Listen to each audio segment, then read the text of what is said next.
we shall give you a chance to greet the participants before we finish the session. After the preliminary remarks, we shall move to the presentations by the speakers. The first one will be from Engineer Martin Manuha, who is the chairman of the WFEO Capacity Building Committee and also the Capacity Building Committee and the Training Committee of the World Council of Civil Engineers. The second presentation will be from Professor Sylvester Botha, who is the chairman of the Engineers Board of Kenya Task Force that is helping Kenya navigate the journey towards joining the International Engineering Alliance by signing up the Washington Accord. Then we shall hear a presentation from Engineer Aisha Aishatu from Nigeria, who is the African rep of the World Council of Civil Engineers. She's the one making an effort to ensure that all African countries form civil engineering institutions and join the World Council of Civil Engineers. And last but not least, we shall get the main presentation from the President-elect of European Council of Civil Engineers, Platonas, who will explain to us about what the webinar is about and what we are supposed to do to make all the world countries come together in this effort of collecting information, identifying the challenges that we are having in retrofitting the buildings.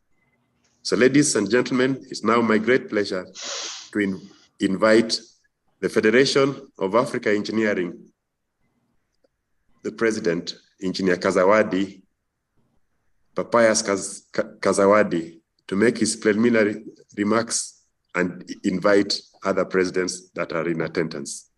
Papayas Kazawadi, President, FAEO.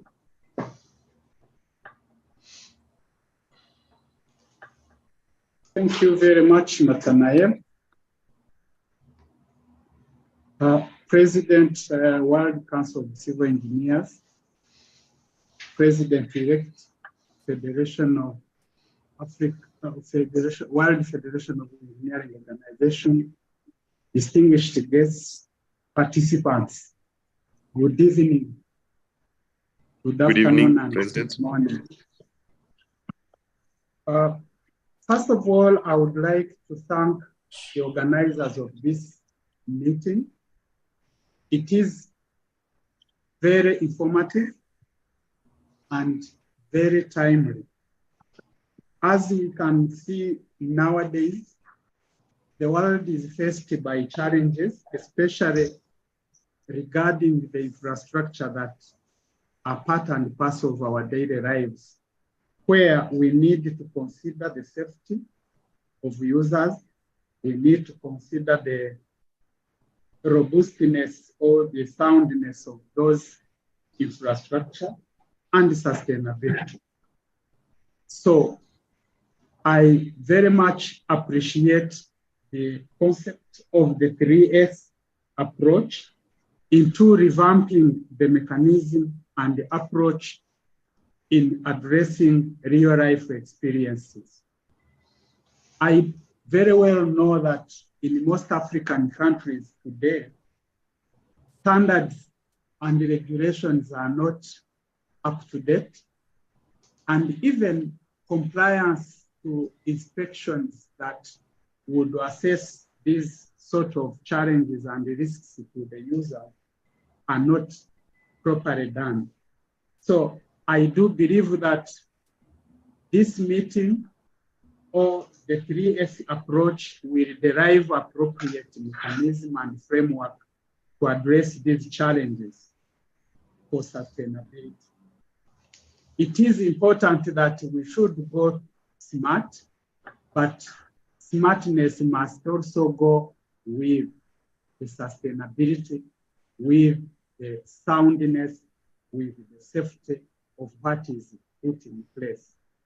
So without taking much of your time, I am expecting and promising to give the support of Federation of African Engineering Organization through its members in implementing the strategy that will be derived and proposed by this meeting through World Council of Civil Engineering. Thank you very much, and thank you for inviting me to have this rare opportunity to say something on this important event. I thank you all. Thank you. Thank you very much, President Zawadi. In the normal African tradition, ladies and gentlemen, we put our hands together. Clap for President Papaya Zawadi for those terminal remarks. Members, if you have, as we go along, if you have any questions and you require an answer from the participants, you're requested to share in the Q&A section of the webinar. You can take them up, collect them, and ensure that they are all responded to. Next, I'd like to invite the President of the European Council of Civil Engineers, Andreas Broaden, to make his preliminary remarks. Good afternoon, dear colleagues, dear presidents. It's a great pleasure for me as president of ECCE to welcome you to this webinar on a, from my point of view, very important topic. ECCE found out several years ago that 3S is a must for buildings and infrastructure in Europe, and we had deficits in making that real. We worked on it the last few years very hard on that topic, and were able to bring a manifesto and also detailed papers, which we brought to the European Commission, and which was also adopted in several documents by the EU. So we were quite successful with that. And I think this helps in many ways, especially in the safety of customers, in the sustainability, and in the sound buildings, which is a must for all people in Europe and also in the world. So we decided to, or we did discuss that at a meeting, at a joint meeting in Portugal, if we could widen this initiative on a broader way.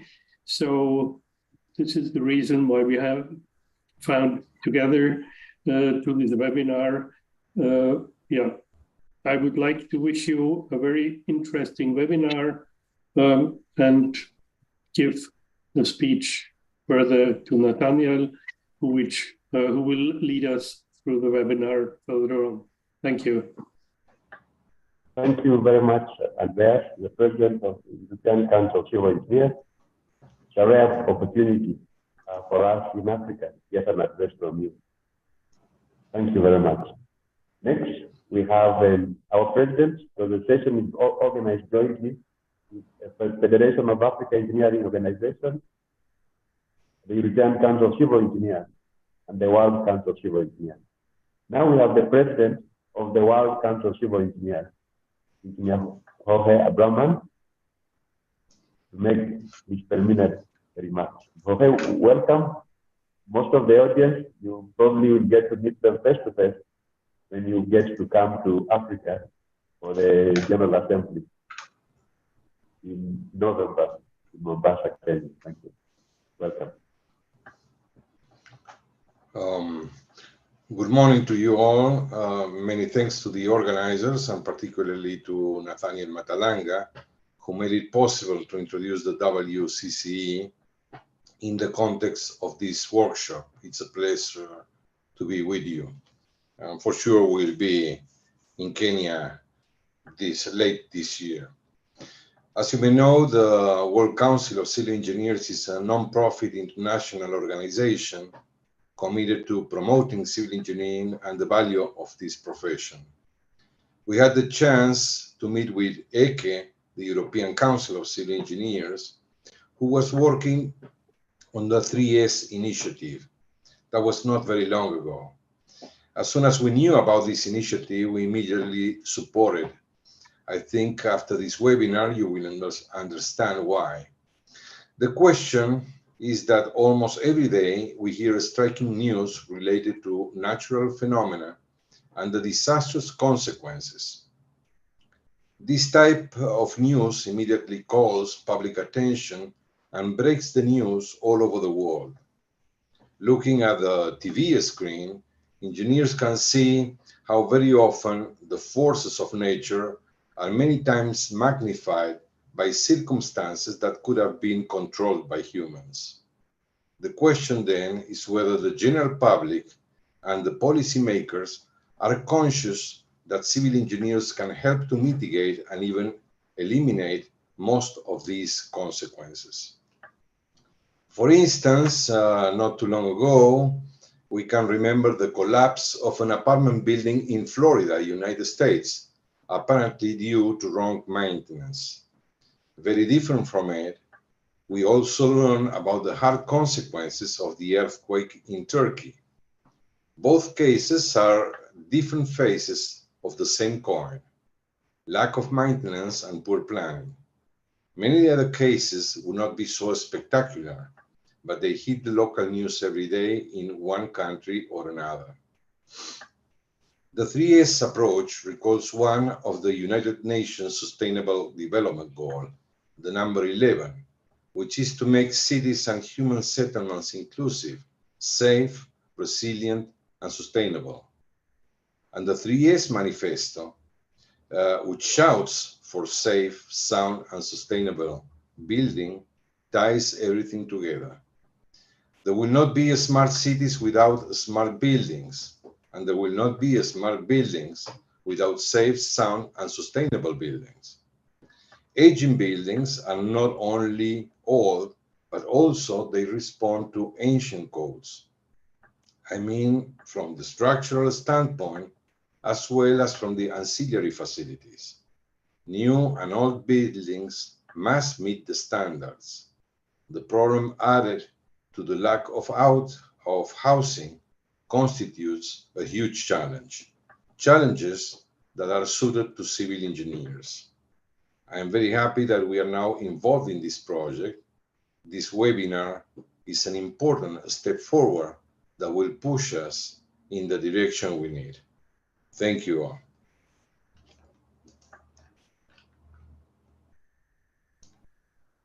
Thank you very much, President Jorge Agraman.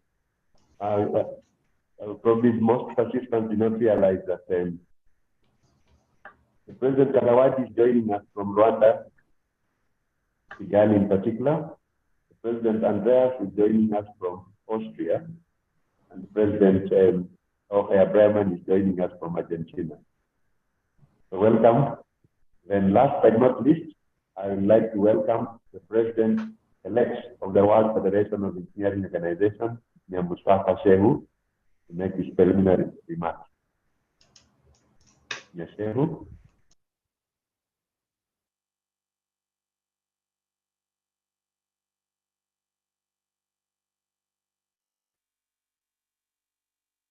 I am not seeing Engineer Shehu on the list, so when he comes available, I'll give him a chance. But then, ladies and gentlemen, fellow engineers, we now want to move to the main session of the webinar, where we shall get presentations, starting from Engineer Martin Manuha. So Martin Manuha is joining us from Zimbabwe. He's the chairman of the World Federation of Engineering Organizations Capacity Building Standing Technical Committee, and also the Standing Technical Committee of the World Council of Civil Engineers in training and capacity building. Welcome, Engineer Martin Manuha.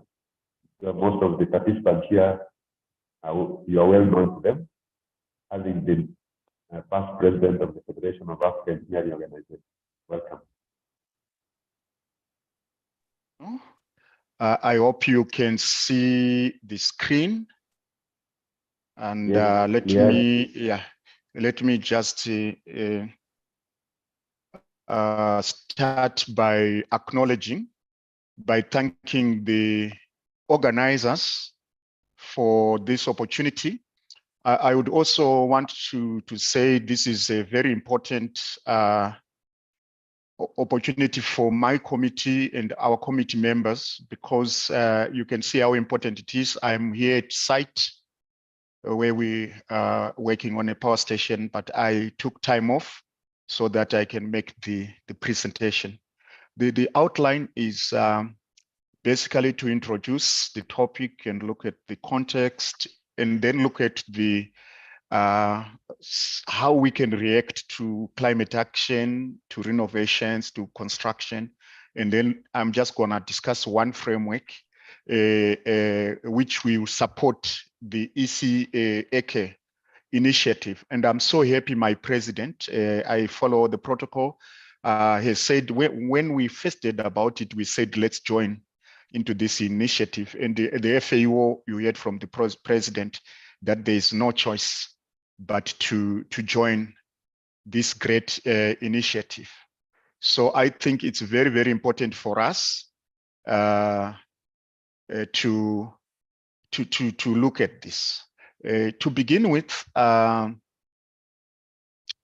modern housing is no longer just shelter these days, but it's now in an integrated physical phenomenon that will look at a lot of things: economic, social, cultural, as well as sustainable development, where the other S is very important.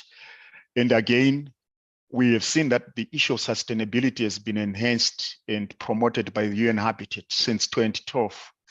Therefore, our 3S approach is the study that ECCE, the European Council of Engineering, is holding, makes a lot of sense to us.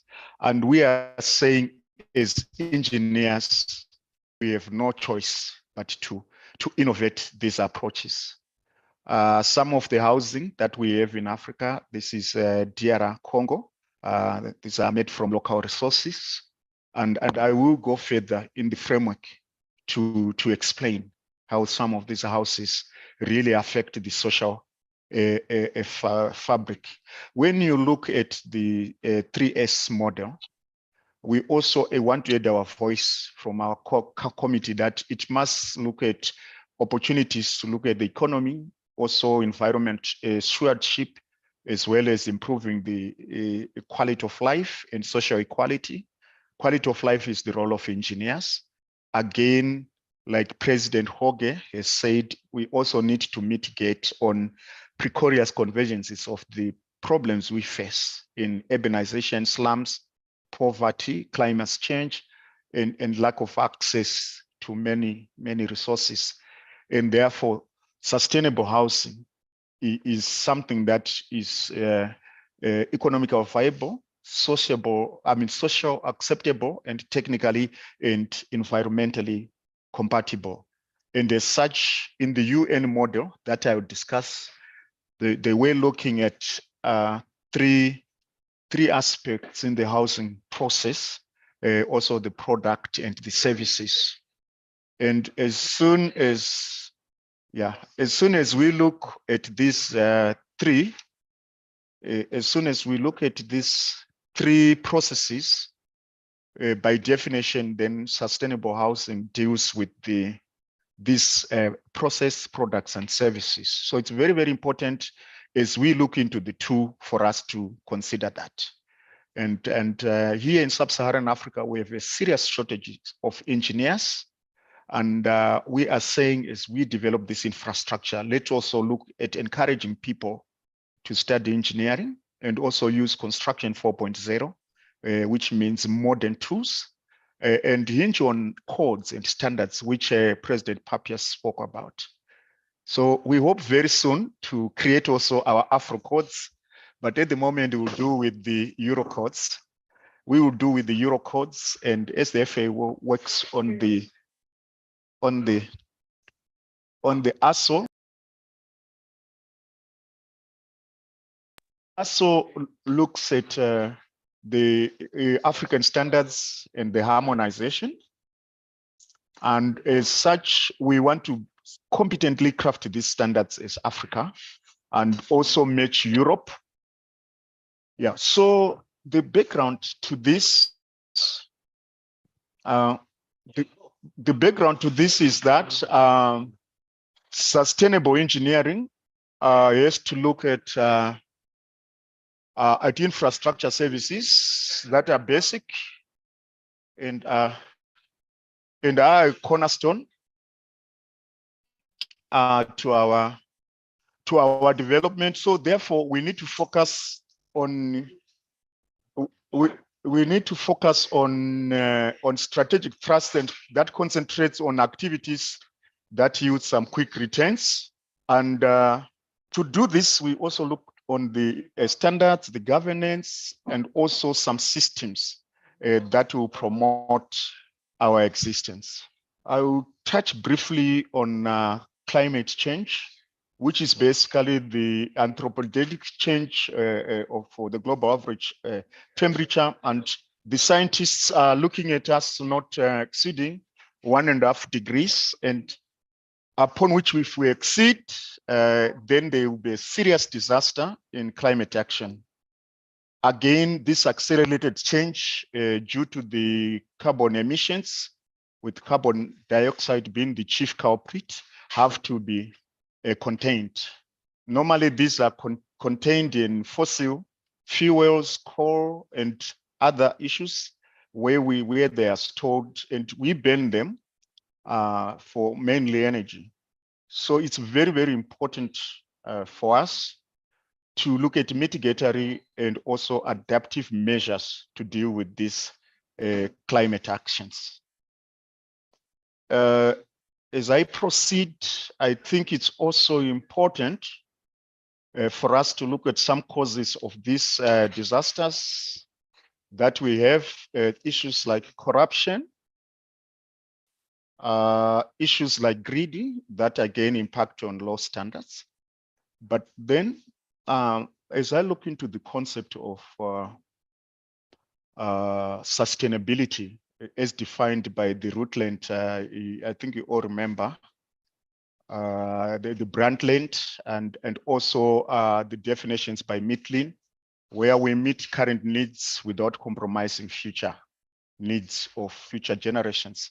And as such, I think clearly we must make sure that affordable housing look at healthy, safety, and also has to be in a secure neighborhood with the sanitary safe water, wash facilities, drainage, transport, healthcare, education, and many of these issues in terms of our SSS model. So the European Council of Civil Engineering, we do applaud your model. And also maybe the dimension that I need to add is the cultural dimension, that we also have to socially define, housing. You have to be in the right neighborhood where you have private space and look at all these other frameworks. So I will briefly discuss, I think I've spoken to the UN Habitat 2012 definition, but I will briefly discuss the framework. I think let me go to the framework. And this framework looks at 4 areas, which is the sustainable development, which we looked at, economic, cultural, and environment. And therefore, sustainable housing underscores the vital role of robust management and resources, where as engineers, architects, and other built environment practitioners, we have to be very careful that we look at these 4 dimensions carefully. And in the framework, we then need to look at healthy housing and then look at decent and also safety. So the social dimensions have to do with the cultural dimensions, as well as environmentally responsiveness, and also energy efficiency, automation, and some other things. But for certain parts of Africa, I think basic housing is what we basically require. Again, the framework is further expanded. I'll share the slides with members that request them into those 4 dimensions, and we can divide them into the macro, meso, and micro issues. But basically, what I'm saying is we need to support in our design climate mitigation and adaptation efforts. That's the macro for climate action. We also need to achieve a good location and also a respectable density in residential areas, as well as ensure that there's a lot of other green designs in the micro designs. as we do our detailed designs as engineers. So I will just leave the rest because it's basically a very simple framework, but I want as our contribution from this committee for the ECEE to consider these dimensions seriously. Again, I will just move swiftly into the recommendations. And these recommendations entail that we need quality engineering, architectural, and built environment training in capacity, which is inclusive, demographically balanced, looks at diversity in terms of gender and many other issues, as well as engage in IR 4.0 revolution and other economic incentives and institutional issues that we need to look at, governance standards, etc., etc. Again, the infrastructure must be green. And in conclusion, we must ensure that we use the 4IR reasonably, and we should also develop capacity, which is where our training committee comes into effect. Hoge always want our committee to run training in all the continents, in Asia, Europe, and Africa. And we are planning to work with ECCE to train on these tools. And I think your assistance here is very, very important. So we should basically take our role and use this 3S or triple S philosophy to develop. I always say it's not easy, but if it's not easy, look at that Kate as it walks in front of those dogs. So we need to look at it, work at it, and look at how we can change the world and make our contribution. And in Africa, we always say, if you want to go fast, go alone. And if you want to go far, let's go together. We can even go faster together. I thank you very much for this opportunity. Thank you. Thank you very much, Engineer Martin Manua. I'm sure all of us want to go faster together. Ladies and gentlemen, next is now a presentation from Professor Sylvester Broaden. Professor Sylvester Broaden is the chairman of the task force in Kenya, by the regulatory body, Engineers Board of Kenya, who is trying to navigate and ensure that Kenya, through the Engineers Board of Kenya, is able to join the International Engineering Alliance by signing up the Engineering Accord, the Washington Accord. Professor Sylvester Broaden, welcome to make the presentation.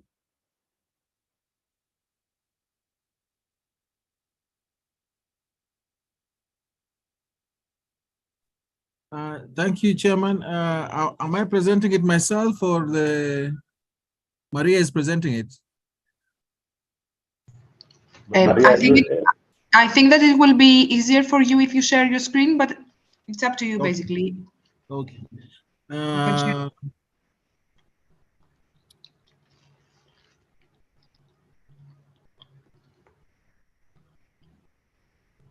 Just a second. Maria, okay, Maria, just present. Share your screen, Maria.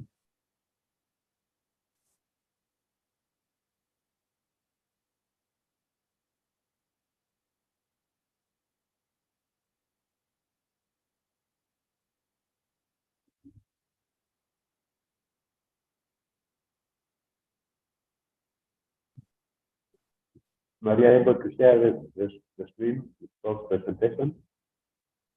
Yes, Prof, please proceed. It's there. Thank you. Okay, thank you very much. My name is Professor Sylvester Broaden. I am a member of the Engineers Board of Kenya, and my paper will be acceding to the Washington Accord and the Kenya seismic scenario. Next slide.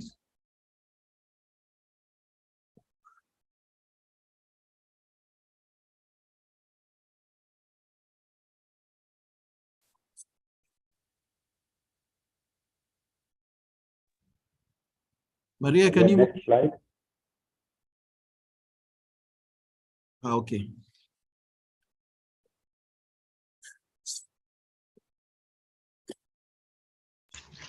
I was changing the slides, but didn't you see it? Let me present. Let me present on my side. Just give me a minute.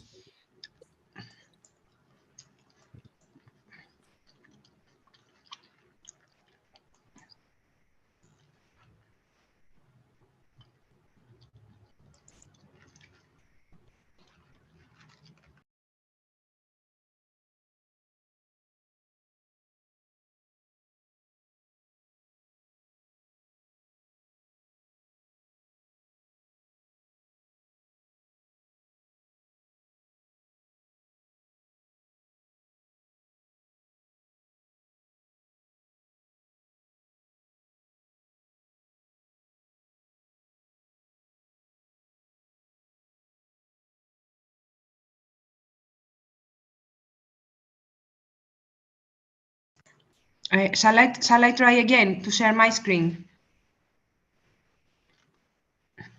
The Prof wants to share his screen himself. Okay. Okay.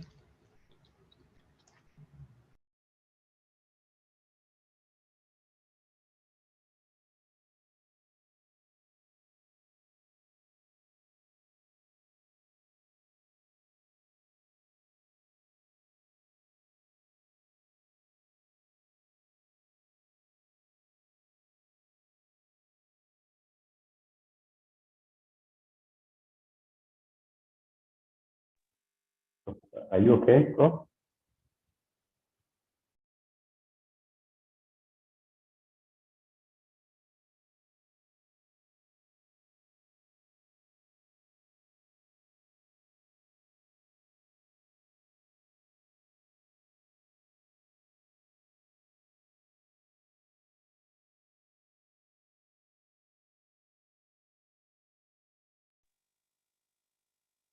Yes, we can see it, Prof.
Prof, can we use the one?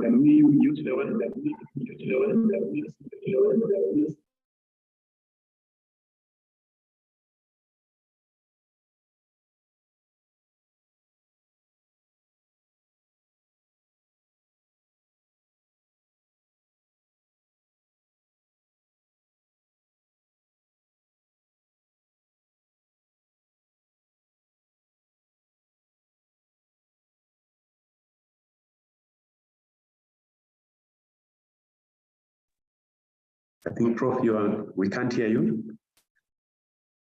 Just a sec. Just a sec. Just a second.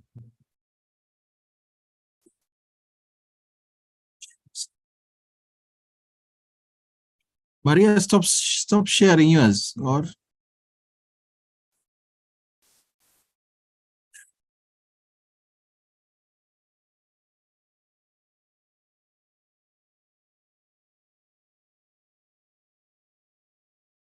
Yes, she has stopped sharing.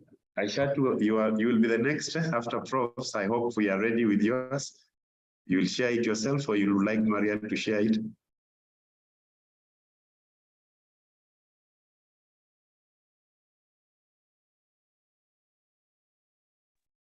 She can share it. Okay, fine. So Maria, you will help Aisha to share her presentation so that we probably save time there.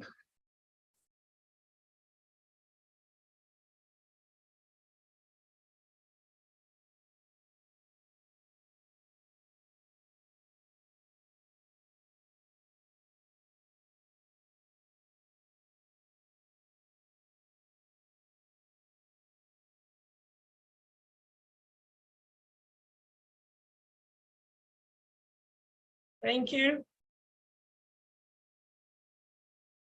Good evening, all. Good evening. I think Aisha, you can proceed, and then Prof will come after you. Thank you. Okay.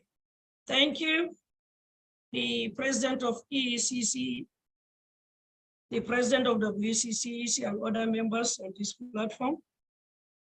I welcome you. Good evening, all. Today, we are to talk on safe, sound, and sustainable housing in Africa. My humble self, I'm Engineer Dr. Aisha Ali Umar.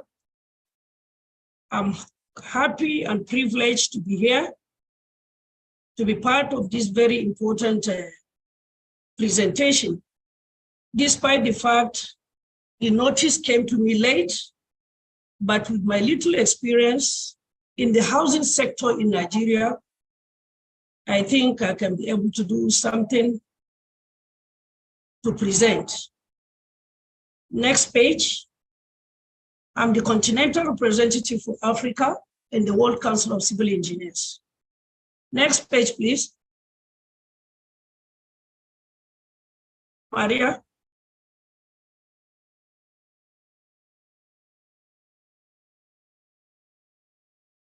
I'm Hello? sorry.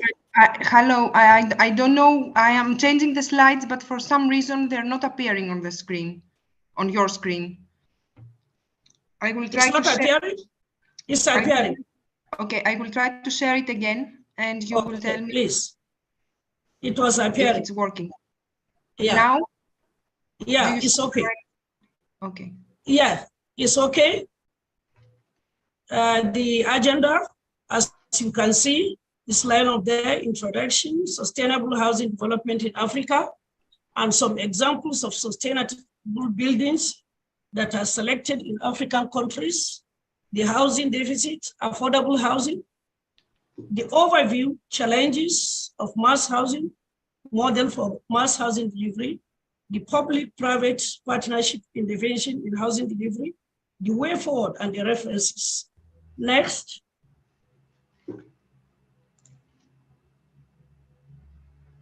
This is the introduction. As of early 2022, Africa was estimated to have, it's not properly,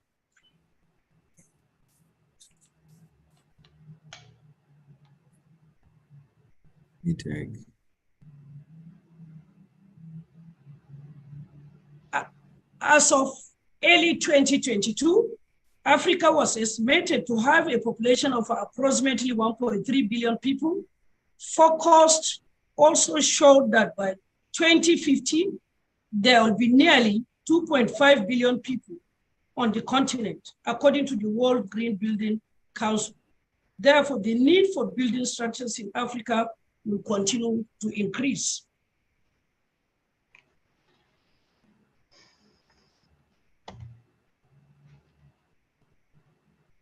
The problems with building is that the bigger they are, the more they use power, water, and other resources.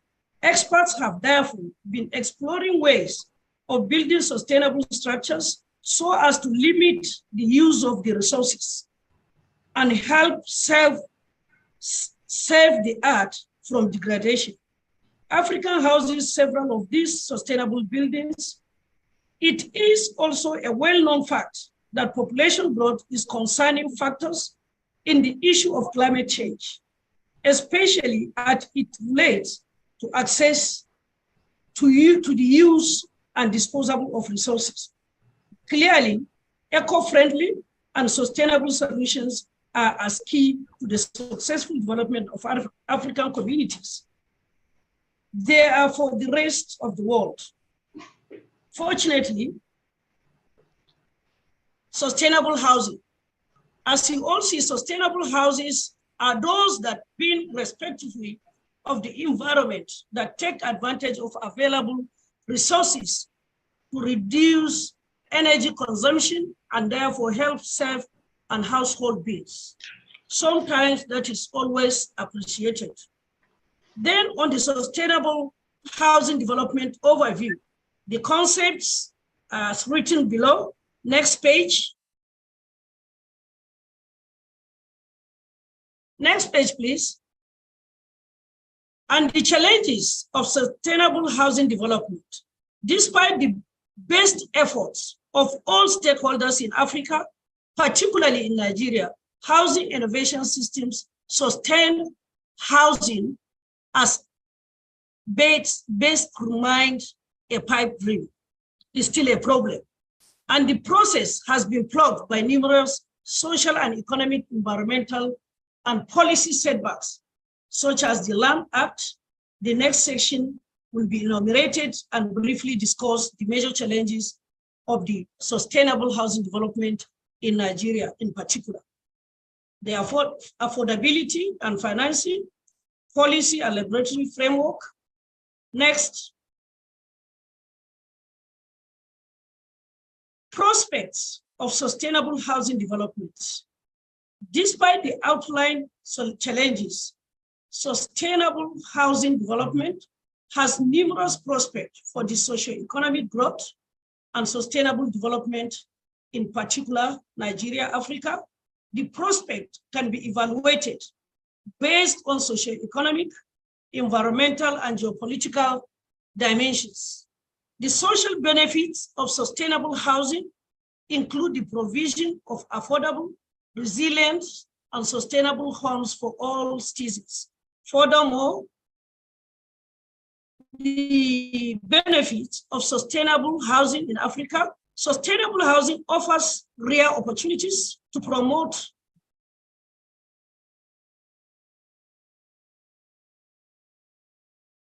I have not finished. Come back, please. I need to give a break before the, yeah, thank you. The benefits of sustainable housing in Africa offers rare opportunities to promote not only environmental conservation and economic development, but also quality of life and social equality while mitigating numerous precarious problems relating to the population growth, urbanization, slums, poverty, climate, and so on. Now you can go to the next page.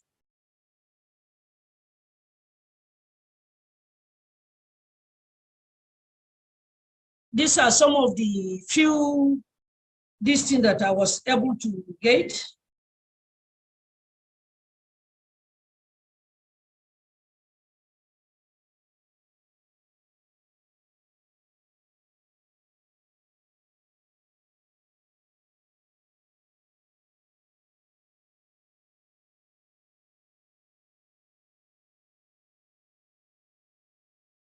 Next page, please. Next page. These are some of the example of sustainable structures within Africa. These are the floating school, was a prototype, floating structures, which is intended to give people in the Makoko community access of education while helping them get used to the aquatic environment. These are some of the sample of the structures. Next page.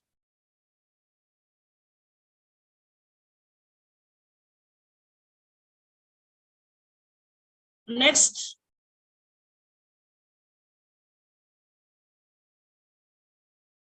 Yes. These are also a sample. The container classroom was designed by Sire Design Studio using an old shipping container that was rubbished to accommodate an independent classroom for about 25 grade R learners aged between 5 and 6. And the container classrooms are served as a library in the afternoon, and it has a large roof that protects the people inside from direct sunlight with a gap from the container for heat reduction. Next.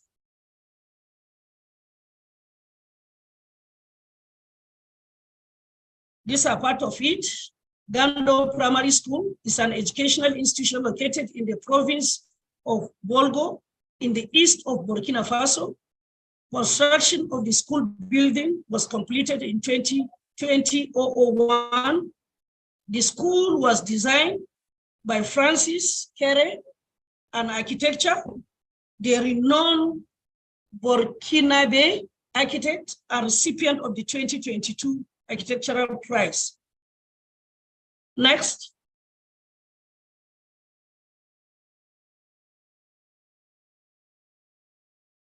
This is the local This is the local materials which used for construction to minimize cost. Structurally robust, clay, cement, hybrid bricks created from clay material, which is abundantly available in the region and traditionally used in the house building, were used to construct the school building. The roof of the building is elevated above the actual building. In addition, a dry stacked brick ceiling is placed in between the roof and building interior for optimal ventilation. Next. Unlike the building structures featured above. Next, please, because of time.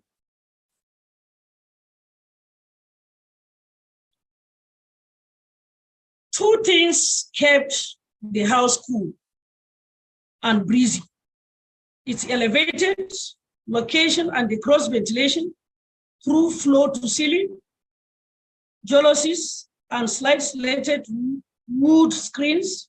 The design of the house follows a number air conditioning philosophy by raising the structures 3 feet off ground on the wood deck to take advantage of cooling underfloor breezes. And the house also has solar panels as a backup source for electricity. Next, these are the sampled. Next, please. This is East Gate Center from Zimbabwe. We can go to the housing deficit. Housing deficit. You can look at it as you go through. The countries are there: Nigeria, Algeria, Zambia, Ghana, Kenya, China, South Africa, Uganda. You can look at it, the housing deficit as at the year and the source. Next page is just for our information. A house that is safe, sound, and sustainable can only get to its end user when it is affordable. This underscores the need to give adequate attention and priority to the affordability of housing provision in Africa. Housing is one of the best indicators of a person's standard of living and his place in the society. Its availability, accessibility, adequacy in quality, and acceptability are very crucial to welfare of every human being. Next, please.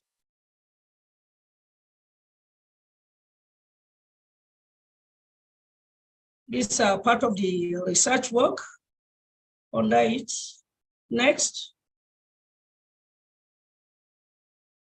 Good. This is the overview of housing affordability in some selected African countries. In Malaysia, housing problem is not of availability, but affordability.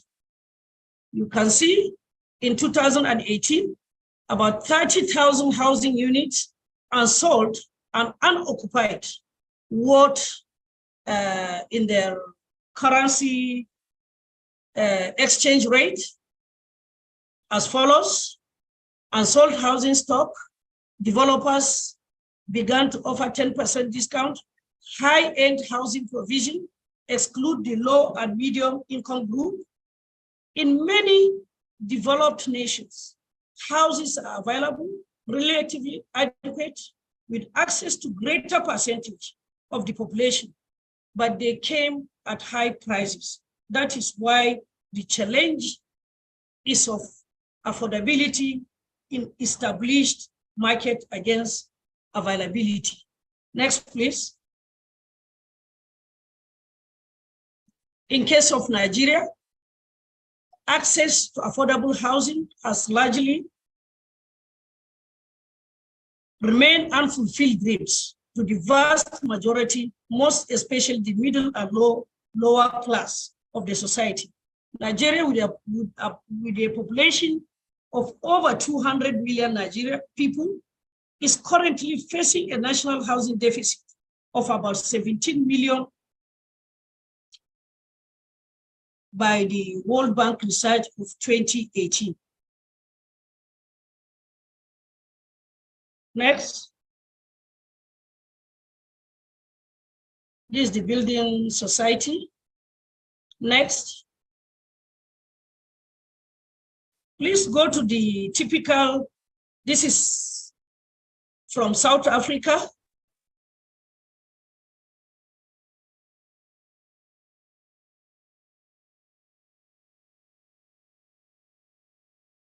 These are some of the challenges of mass housing provision, how high cost of building materials, inferior materials, inadequate financial instrument for mobilization of funds, short maturity preferences of lending institutions, high rate of rural-urban migration, difficulty in acquiring land, housing finance is extremely sensitive to inflation, shortage of qualified tradesmen, and others. Next. Next, please.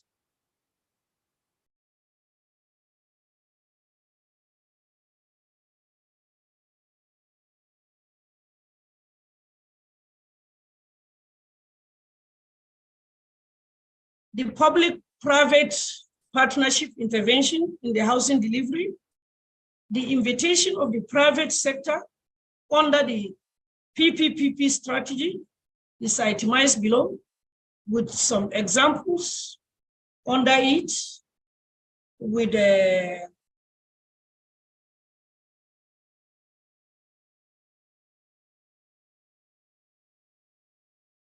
next. These are the housing finance. The challenges also include finance and cost of finance, interest or loan, non-availability of construction fund, unstable economic and political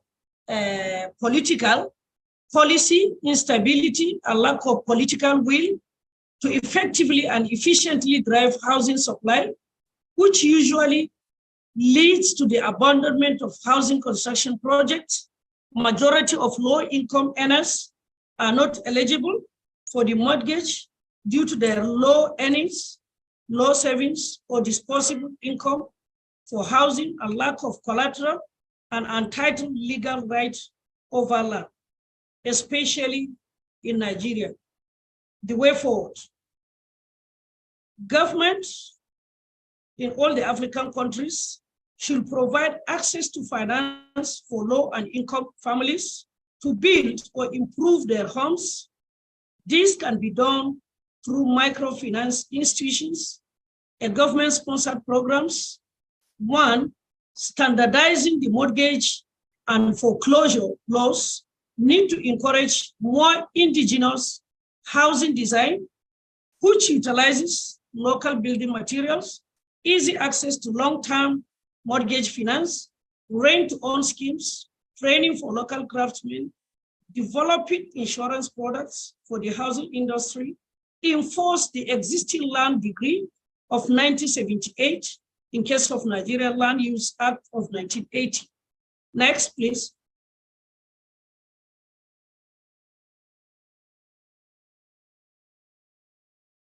And in my conclusion, is not, I was not able to conclude there. Since majority of the citizens are low-income earners who cannot afford housing under the various programs of government, as well as high cost of capital, the policies which have been set up to actualize the goal of available and affordable housing for all have not succeeded so far. Mass housing delivery under the Abuja case study, indeed, a vital contribution to solving the housing deficit in Nigeria in particular, informed products with research ought therefore to be promoted with commercialization of such research findings. Proper regulation of sector by all concerned bodies, organizations will ensure the sustainability of delivered housing project policies of government in all or in most of our African countries. Thank you for listening. I'm sorry for not able to put them together in good time because of the short notice. Thank you. Thank you very much, Engineer Shatru Umar, Thank you. For the beautiful presentation. That's the yes, in our traditional, we can also share a hand clap for you. Yes. Before we go to Platinus, I can see it's quite ready. I'd like to go back to Professor Sylvester. Thank you, sir. Thank you. Thank you very much. Professor Sylvester, you're ready? Yeah, let Maria just present. I'll go through it. Thank you. Maria, are you ready to help Professor? I think that Jose Francisco is going to share his screen, because my screen, when I put it on presentation mode, something happens and I cannot change the slides. Thank you. Jose Francisco? Okay. Thank you. Okay, thank you very much. This is Professor Sylvester Boda from the Engineers Board of Kenya. I hope you can hear me clearly. My paper will be a bit slightly different. I'll talk about our acceding to the Washington Accord, and also I'll give a brief view on the Kenya seismic scenario. Next, please. Okay, the discussion points is the mandate of the board, the accreditation role of the board, the Washington Accord, acceding to the Washington Accord scenario. Thank you. Next. So the board, the Engineers Board of Kenya is responsible for registration of engineers and engineering firms, regulation of engineering professional services, and setting standards, development, and the general practice of engineering in the country. Next. So we have a number, the legal perspective. We have the Engineers Act of 2011, Section 7/1/1. Our duty is to approve and accredit engineering programs in public and private universities and other tertiary level educational institutions offering education in engineering. There's the Engineers Rules of 2019, the 4th schedule, which gives us accreditation of engineering programs. The challenge we have is engineering programs accredited by the board are not internationally recognized, greatly hampering engineers' mobility and competitiveness. Next, please. The Washington Accord is an international agreement among engineering accreditation bodies that recognizes the substantial equivalency of engineering degree programs accredited by signatory countries. Full membership is a prestigious recognition that demonstrates a country's commitment to quality engineering education and provides graduates with increased mobility across international borders. Membership with the Washington Accord will increase the mobility of Kenyan engineering graduates, enhance recognition of Kenya's engineering qualifications, and access to international best practices in engineering education and professional practice. Next. So the journey to the Washington Accord started in 2019, application to the International Engineering Alliance, and we were assigned 2 mentors, Engineers Board of Malaysia, Pakistan Engineers Council. We have had 7 meetings, which we have held with our mentors to date. On 27th October 2022, we were accepted as an affiliate member of the World Federation of Engineering Organizations during UNESCO WFEO joint meeting. And currently we're pursuing the signatory status in the Washington Accord. Next, please. As an affiliate member of WFEO, we have access to a wealth of resources for professional development and training, participation in international events and activities, thereby connecting with other engineering organizations from around the world, an opportunity to share expertise and experience with the global engineering community. Next, please. The board is committed to achieving the full membership with the Washington Accord by January 2024 and is continuously working to improve its accreditation system. This is a significant undertaking that requires dedication, hard work, and collaboration from all stakeholders involved. Okay. And now I just want to give a brief view of the seismic scenario in Kenya. Kenya sits astride the Rift Valley. And this is an area that has had historical earth movements. A lot of volcanic activity has also happened in Kenya, in this area. This resulted in the formation of a number of mountains, Mount Kenya, Mount Longonot, amongst others. The Rift Valley itself is also a product of earth movements. However, the earthquake risk in Kenya is low. At most, we have only received a few tremors which are experienced once in a while, but they are all of low magnitude. Next. So just that's a map of Kenya for those who not been there before. You can see the region around the Rift Valley. The Rift Valley is the region that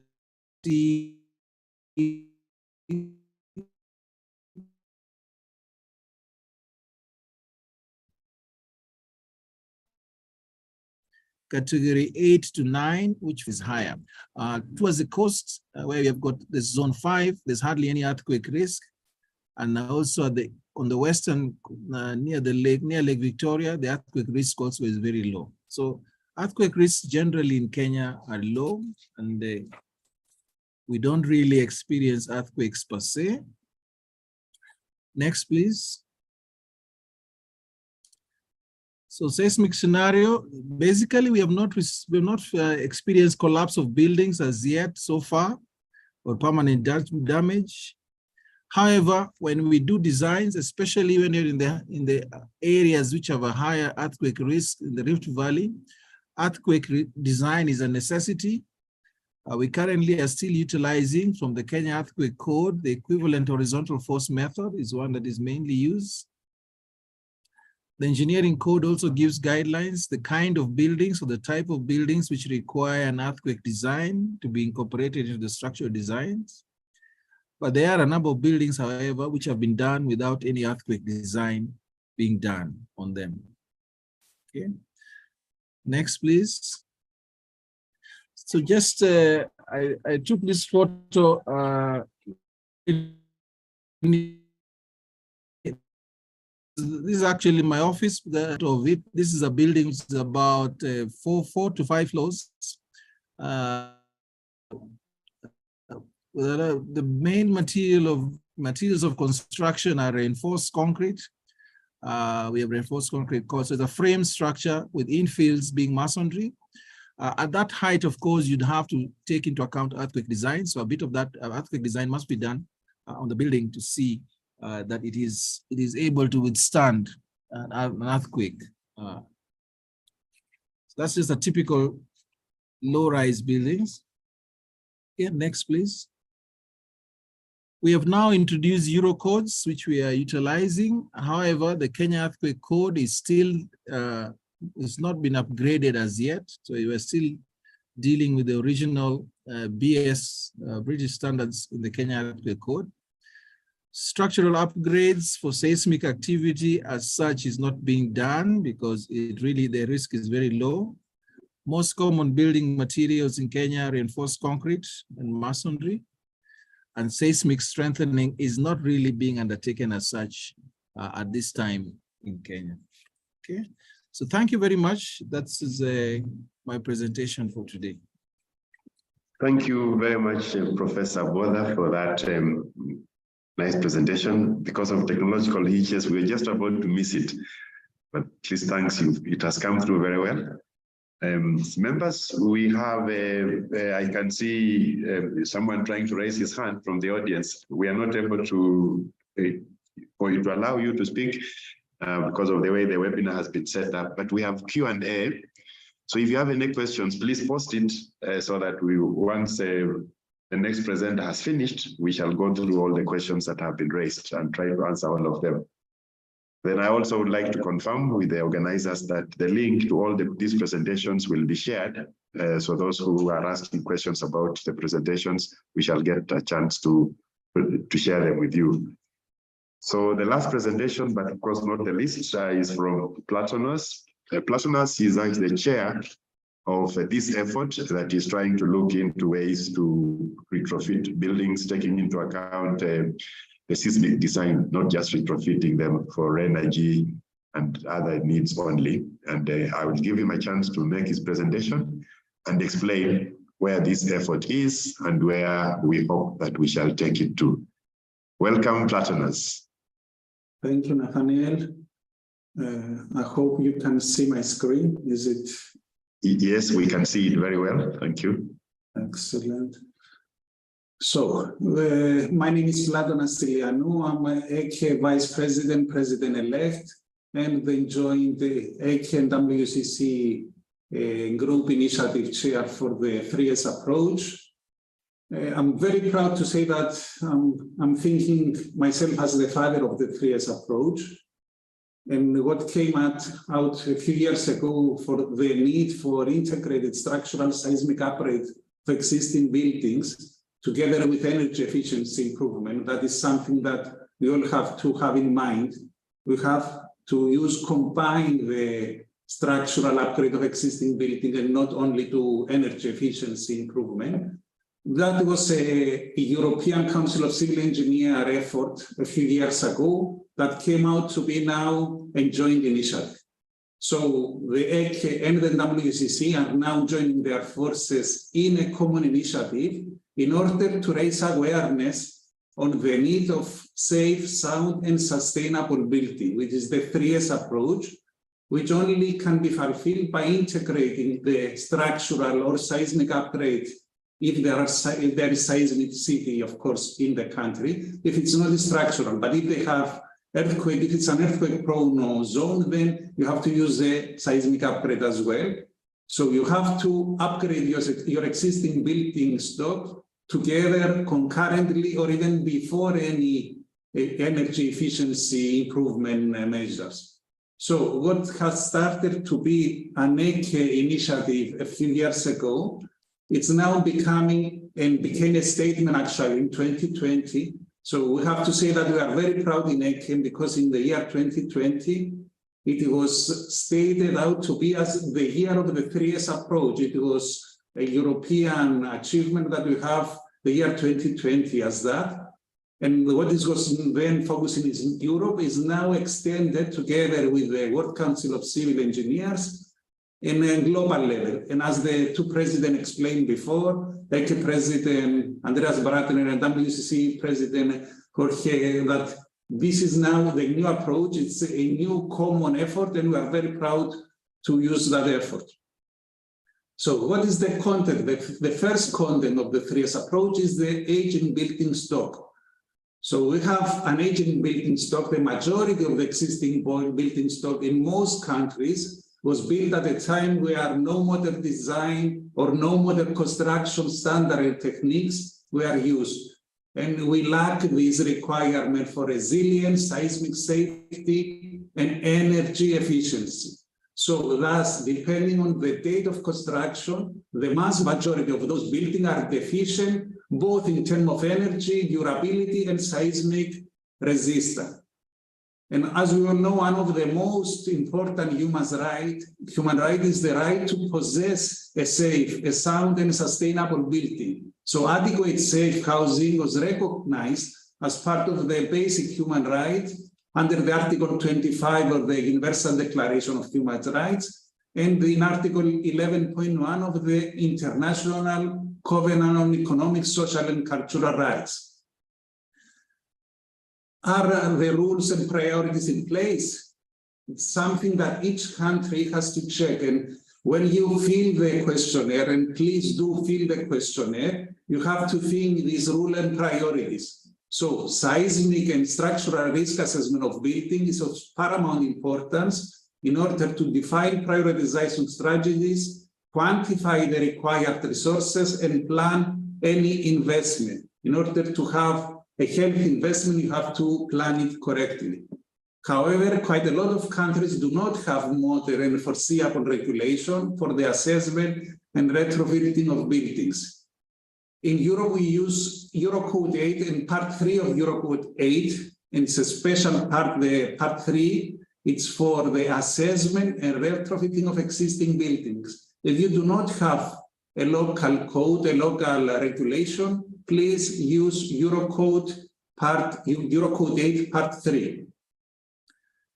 This is now the map of the biggest earthquakes in Europe. It's more than 30,000 earthquakes, which scale from up to 8. You can see there are a lot of earthquakes in Italy, in Greece, in Albania, in Turkey, in Cyprus, but they are even in Bulgaria, in France, almost all over Europe. They are even in Spain, in Portugal. We have a lot of earthquakes. This is a map that we use for doing the European position paper. But you should be aware there are earthquakes in Africa as well. A lot of people say, but in Africa we don't have earthquakes. There are earthquakes. Maybe in some Central African countries you don't have, but in most African countries there are earthquakes. Slighter in some cases, but there are strong earthquakes as well. So you have to take care. This is the global map of earthquakes through the whole continent, and you can see that 6 out of the 7 continents, they do have strong earthquakes. You have in the Americas, there are a lot of earthquakes in the Americas. There are in Australia, especially in the Japan area, in Asia, in Europe, in Africa. So there are a lot of earthquakes, and strong earthquakes that can cause a lot of fatalities. So that is why we say that safety must come first. It is economically absurd for seismic risk countries to invest solely on habitable measure, that is thermal insulation and energy upgrade in unsafe buildings. We simply, as we said as engineers, we simply apply makeup to an old structure, an inspected old structure, covering up everything, and posing a life-threatening risk. Because if you do a thermal insulation and energy upgrade in a building, you cover up everything, all the risk of all these life-threatening issues, and you think you have a good structure, but you bear the risk of a collapse during a strong seismic hazard event. And if that happens, then all the money spent on such measure will be wasted. And of course, the economic risk, it's very small in front in comparison with the potential injury and loss of life.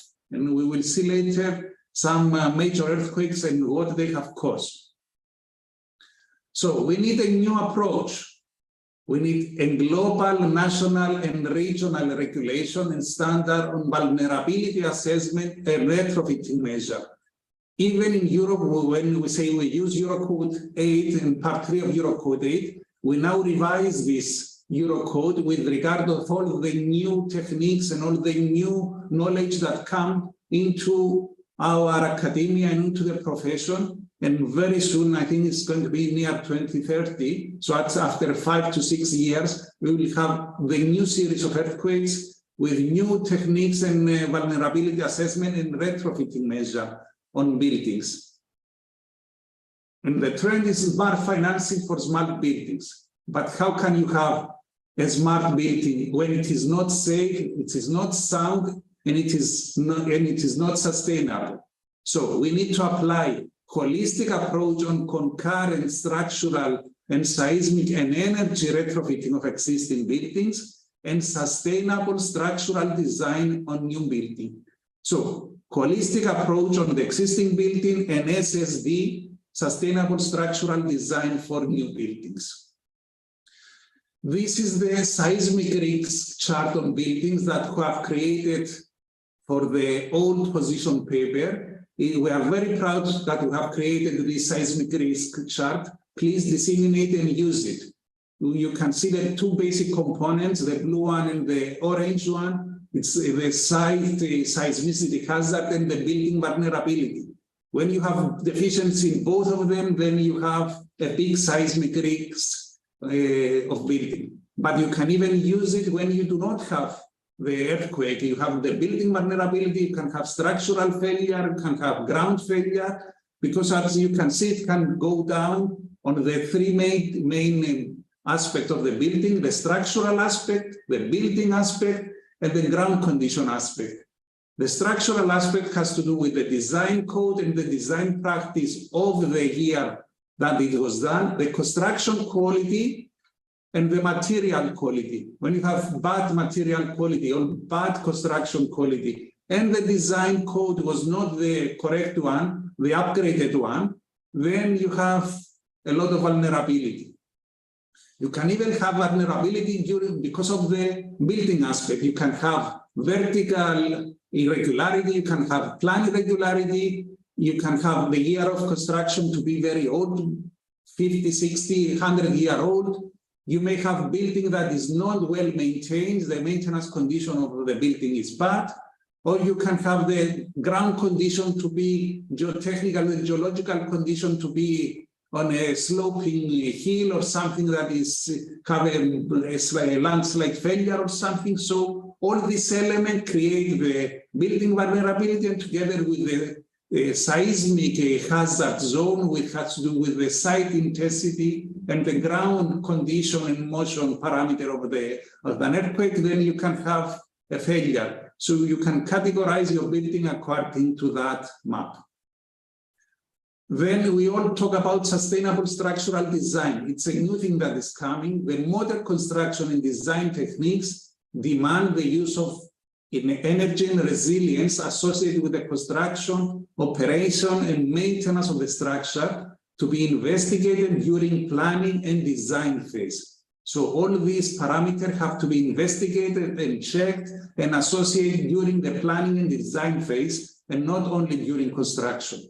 And the key feature of the sustainable structural design is the safe structural design and execution, the life cycle design optimization, the waste reduction, the minimization of environmental pollution, the design of use of flexibility, the durability of the material use and their components, the optimization and operation of maintenance practices. So you have to think of the operation of the building and the maintenance of the building later on. And of course, the three are now reuse, reduce, and recycle.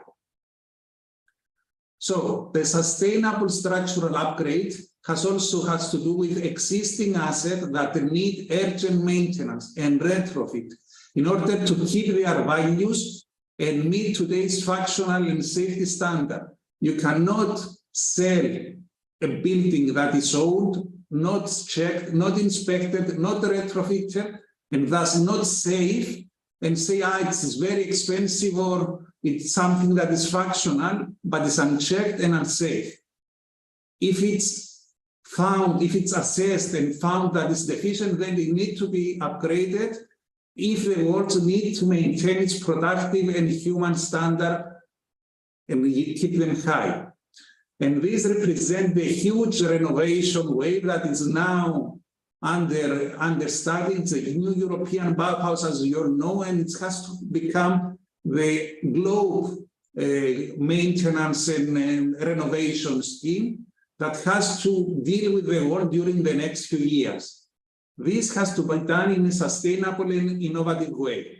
And the application of advanced asset and risk management methodologies based on research, and a lot of research is needed in order to further increase the efficiency of those interventions.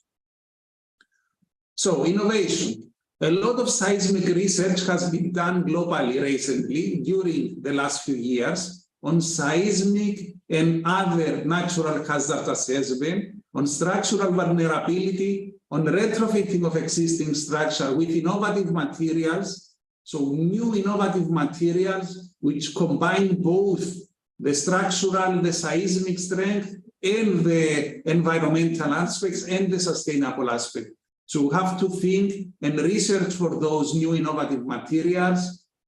If whatever they are called, TRM, FTRM, there are various new materials that use both techniques, both the sustainable and environmental and energy upgrade, but also the retrofitting of the structures. With this common language, a comprehensive building upgrade, a common and holistic upgrade under sustainability framework will be possible.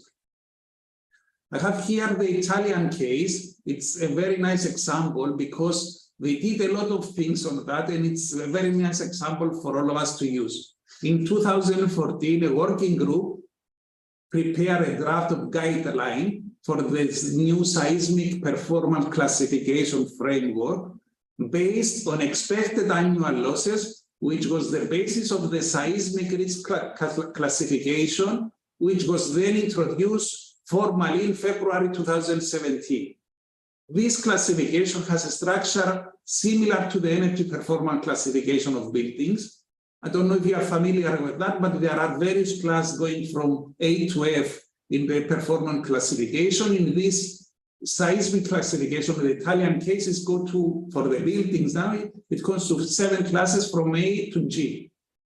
So to stipulate the adoption of risk mitigation measure together with the seismic classification, the Italian government has introduced an interesting, a very interesting tax deduction scheme, where the amount of the deductible cost is based on the level of seismic risk reduction, which is achieved through the retrofitting works. The next few slides are on various major earthquakes that we have in the Europe area. The first one is the Izmit earthquake in Turkey, which was in the 17th of August, 1999. So, as you can read from the slide, on 1999, there was a strong earthquake, magnitude 7.4 on Richter scale in Turkey, epicenter southwest of Izmit town in northern Turkey, and it was a bit shallow, 17 kilometers.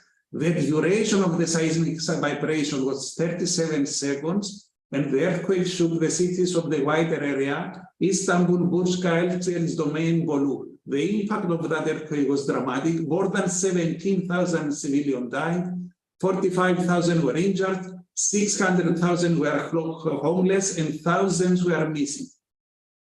The financial impact was devastating of the earthquake, more than $50 billion, without taking into account the long-term impact. Again, the same year on Turkey, on the news, in the city of Yus, a few months later, November 12, another earthquake, 7.2. The acceleration was, peak ground acceleration 1G was recorded, which is a huge acceleration. I think the code was not up to 0.5, and the earthquake was 1G, so it was double of that. The death cause of that earthquake were a range of 1,000, more of 5,000 people were injured, 50,000 were forced to leave their homes, and the economical impact was more than $1 million. It was not a huge populated city, that's why we have only this, and we say only this, more than 1,000 people that were dead.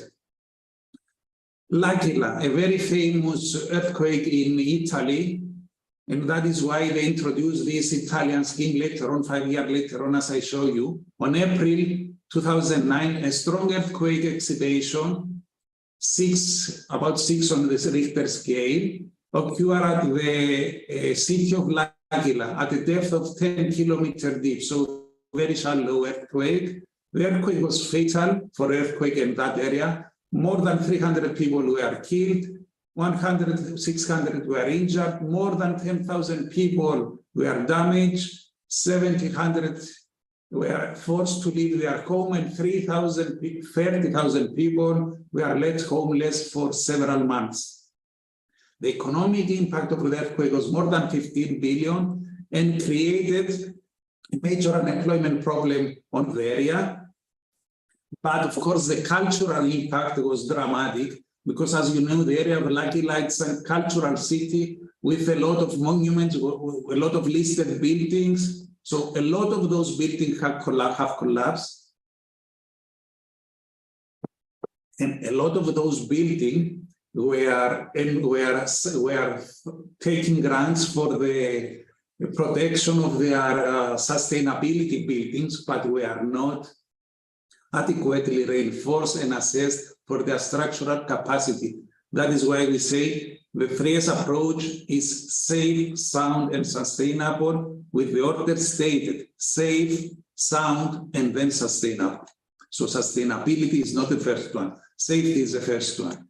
The earthquake of Athens in Parnitha in 1999, strong earthquake on the 6 of Richter scale, gave an acceleration of 0.5 G on the central vertical acceleration and 1 G on the horizontal one. So this was much more than the code had predicted, and that give a big rise for academia in Greece to research the area and even change their earthquake code after that earthquake, because it was much more than what was predicted on the earthquake code. 145 people were dead, 2,000 people were injured, 50,000 people left their home. The financial impact reached 4 billion, and later after the earthquake, 110 buildings were collapsed later with the aftershock, and more than 50,000 buildings were damaged. Later on, a few years after L'Aquila, an earthquake in central Italy, that was in 2016, another strong earthquake excitation, 6.2 on the Richter scale, in the Norcia town, 10 kilometers or so the depth of the earthquake.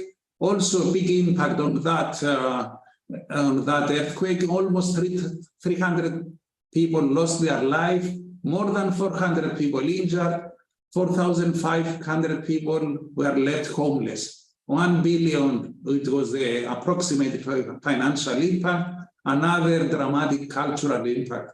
As we all know, Italy is almost everywhere full with monuments, with buildings that are listed or traditional buildings, so we lost a lot of those buildings. A recent earthquake in Albania, 6.4, 51 people has died, 900 people were injured, more than 10,000 people were left homeless. And as we know, Albania is a poor country, a very poor country. So a big, huge financial impact, which is still unknown. A recent earthquake, the most known famous recent earthquake is the Turkey and Syria 7.8 earthquake, the biggest of the latest year. The epicenter was 37 kilometers outside the Catskill area, and it was the second largest in the history of Turkey. More than 10,000 aftershock earthquakes in 3 weeks, in only 3 weeks followed. The seismic sequence was the result of a shallow strike slip faulting. There was a widespread damage in the area, 150,000 kilometers, about the size of Germany was the affected area. The unofficial estimate of that is that 1.5 million people were left homeless, 57,000 people were dead, more than 50,000 people in Turkey, and more than 7,000 people in Syria, and a huge economic loss, more than $100 billion. So some first measure, a new approach must be encouraged by making some simple changes to legal text in order to pursue the policymaker to allow funding for structural and seismic upgrade on buildings in order to at least concurrently work with the improving building energy performance under a global directive. We all have to put our effort on that. We all have to help on that. In cases of major renovation projects, the strategic point of legally binding rule on structural upgrade should be that all state government-owned buildings and buildings of high importance, as well as buildings that gather a large number of people, should be assessed and retrofitted if needed. The seismic performance classification method is the one that ASECI and WCCE must contribute to develop under a global common method for this classification to be enforceable.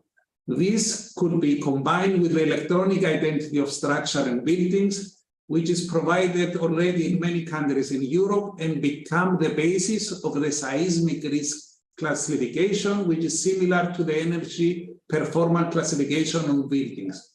And finally, some financial measures similar to those that promote energy efficiency upgrade should be implemented, and which should be given by all those people that can affect the politicians. So as ECCE and WCCE, we have formed this joint group task force in order to raise awareness for the problem of the safety of the existing buildings and the existing infrastructure stock. Safety is one of the essential features of the human right, as we already said, and no sustainability approach can forget this. Decision makers need to comprehend this, and the new trend, which is smart financing for smart building, should be after that building can be called smart if they are safe, secure, and sustainable in the ordered state.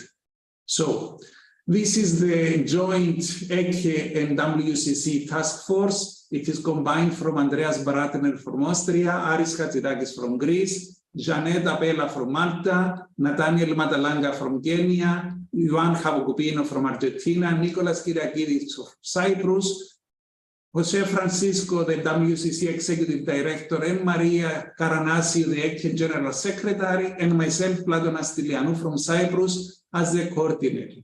As this joint ECCE and WCCE task group, we have a lot of work to do, and so please help us fill the questionnaire and help us to contribute to this new 3S approach. So the questionnaire was sent to you. They have three distinct parts: the general info, the state regulation legislation info, and the from practice session.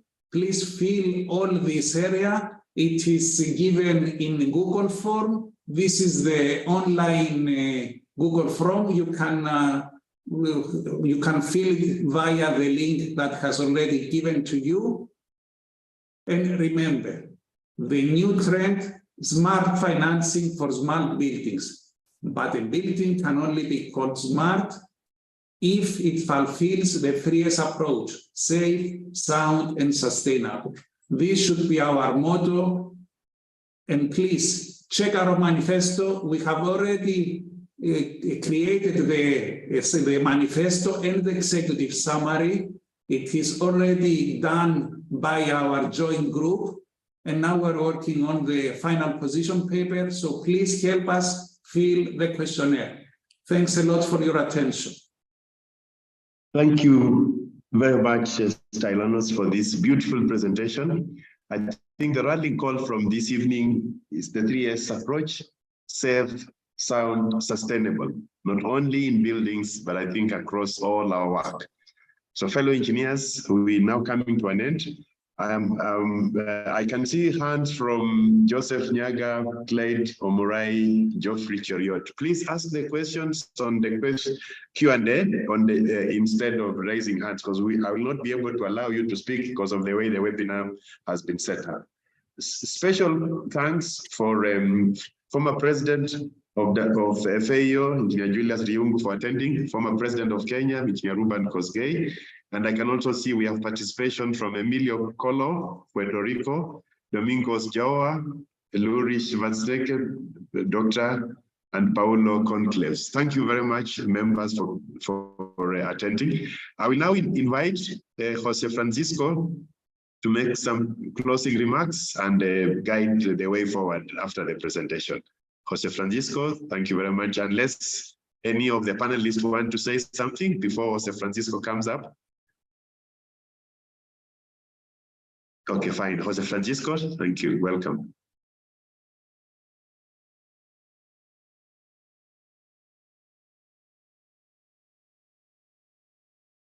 Jose Francisco, can you hear me?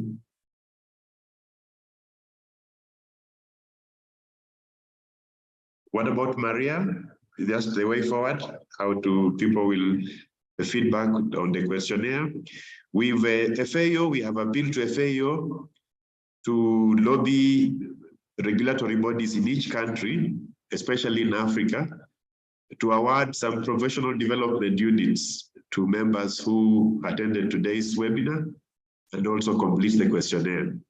For the Institution of Engineers of Kenya, we have confirmed with the Engineers Board of Kenya that all attendees today who complete the questionnaire will get 4 professional development units. In Kenya, those ones who are not familiar with Kenya, each year, an engineer needs 50 to 150 professional development units for him to be able to get his license renewed. So it's very important that you go through these trainings, you attend these knowledge enhancement sessions to be able to get that certificate renewed. Jose Francisco, you're ready?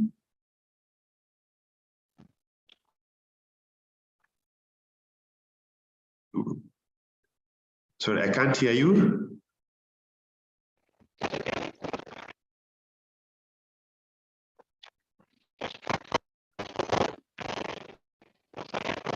What about Maria? Can you just guide us the way forward? Because I think Jose Francisco is having a challenge.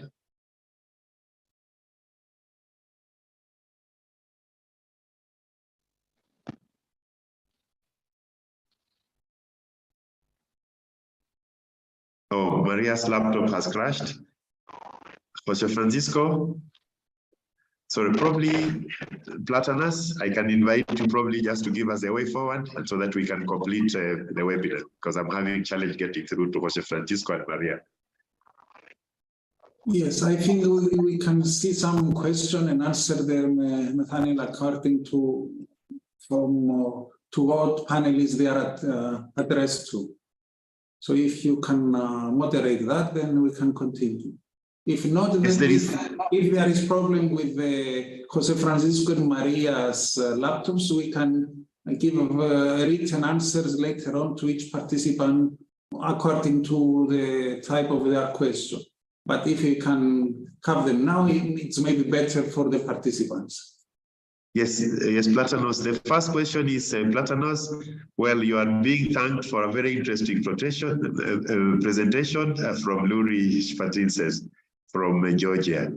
There's a question from Hassan Suma. How can we address the unprecedented effects of climate change by adopting green construction methods to achieve the 3S? I think that question goes straight to Platanus, or if any of the panelists is able to chip in. Yes, this new green policy, new green ideas, is something that we have to introduce in our new update of our new common combined position paper. It's something that we do investigate and we do have to take into account, because all the green policy and all these resilience things are now have to be introduced in our new revised position paper. So yes, thank you for this note. We will take it into account.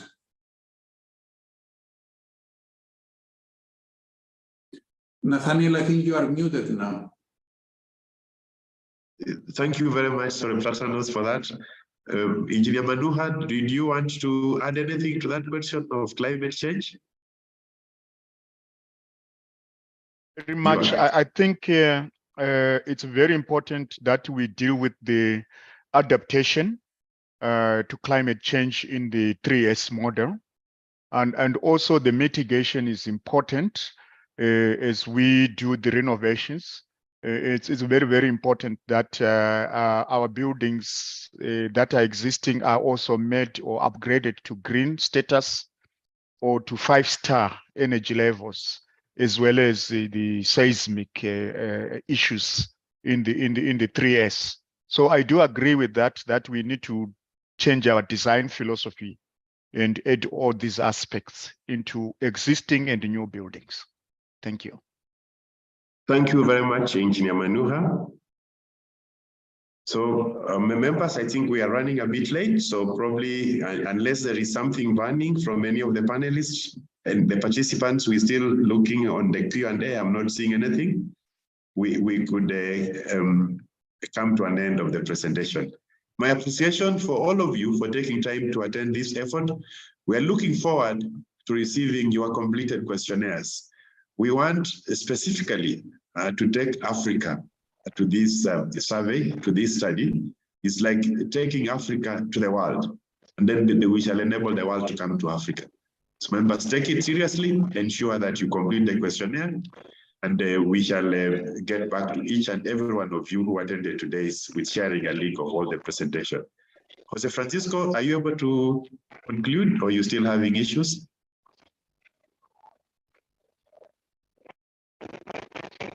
Okay, I think with those remarks, thank you very much, and I wish each and one of you a nice afternoon or a nice evening. It has been a pleasure having you this evening.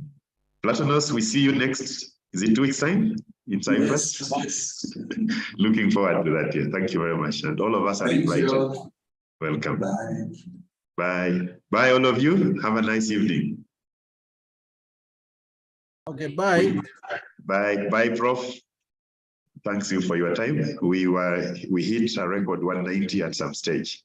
But thank you very much for your time. Really appreciate it. Jose Emilio Abraham, I know I should have called you George. Very good listening to you from Argentina.